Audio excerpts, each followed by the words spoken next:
78માં સ્વાતંત્ર્ય પર્વ નિમિત્તે પાટણ શહેર મુસ્લિમ સમાજ દ્વારા વિશાળ તિરંગા યાત્રાનું આયોજન કરવામાં આવ્યું હતું, જેમાં તિરંગા સાથે મોટી સંખ્યામાં મુસ્લિમ સમાજના લોકો જોડાયા હતા અને દેશમાં સુખ, શાંતિ અને ભાઈચારાના સંદેશ સાથે આ યાત્રાનું આયોજન કરવામાં આવ્યું હતું। 78માં સ્વાતંત્ર્ય પર્વની ઉજવણી સમગ્ર દેશમાં ખૂબ જ ઉલ્લાસપૂર્વક કરવામાં આવી રહી છે, ત્યારે પાટણ શહેરમાં પણ સ્વાતંત્ર્ય પર્વની ઉજવણી ખૂબ જ ઉત્સાહપૂર્વક કરવામાં આવી હતી, જેમાં ખાસ કરીને પાટણ શહેર મુસ્લિમ સમાજ દ્વારા તિરંગા યાત્રાનું ત્રીજી વખત આયોજન કરવામાં આવ્યું હતું।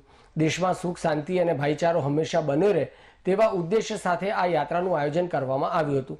આ તિરંગા યાત્રાનું પાટણના ધારાસભ્ય ડોક્ટર કિરીટભાઈ પટેલ તેમજ પાટણ પાલિકા પ્રમુખ હિરલબેન પરમાર દ્વારા તિરંગા યાત્રાનું પ્રસ્થાન કરાવવામાં આવ્યું હતું।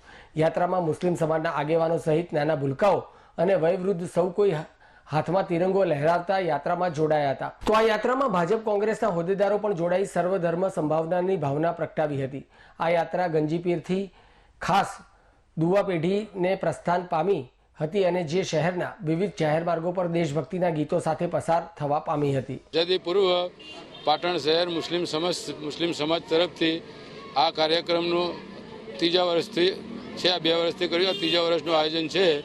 તમામ મુસ્લિમ સમાજ સાથે મળી હળીમળીને હિન્દુ મુસ્લિમ બધા ભાઈઓ સાથે મળીને આ એનું આયોજન તિરંગા યાત્રાનું કરવામાં આવે છે। કેટલા કિલોમીટરની આ યાત્રા રહેશે? આ યાત્રા અહીંથી કસાવાડાથી થઈને સમજો ને કે 1.5-2 કિલોમીટરની રહેશે। કસાવાડા બુકડી થઈ, ઇકબાલ ચોક થઈ, રાજકાવાડા, લોટેશ્વર, ભદ્ર, રતનપુર, 3 દરવાજા, ઈંગડા ચાચર થઈ જૂનાગંજમાં થઈને પરત અહીંયા રિટર્ન આવશે। શા માટે તિરંગા યાત્રાનું આયોજન?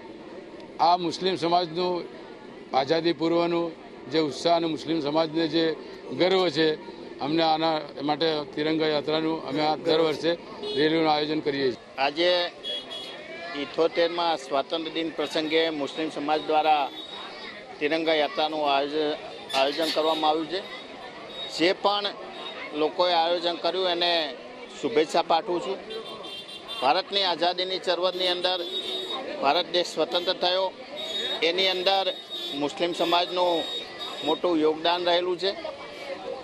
સ્વતંત્રતા દિવસ એ સામાજિક એકતા, સામાજિક સમરસતાનો આ અનોખો તહેવાર છે અને મુસ્લિમ સમાજ દ્વારા અનોખી રીતે ઉજવાય છે, એના માટે હું અભિનંદન આપું। આજે 78માં સ્વાતંત્ર્ય દિવસની ઉજવણીના ભાગરૂપે મુસ્લિમ સમાજ દ્વારા 4 થી 5 કિલોમીટરની આ યાત્રા કરવામાં આવી છે, તિરંગા યાત્રા, જેમાં હસનગા ભલુચભાઈ અને કાસમભાઈ તેમજ સમસ્ત મુસ્લિમ સમાજ આ યાત્રામાં જોડાયો છે અને હું દરેક સમાજને અપીલ કરું છું કે યાત્રામાં જોડાઈ યાત્રાનું ગૌરવ વધારશો।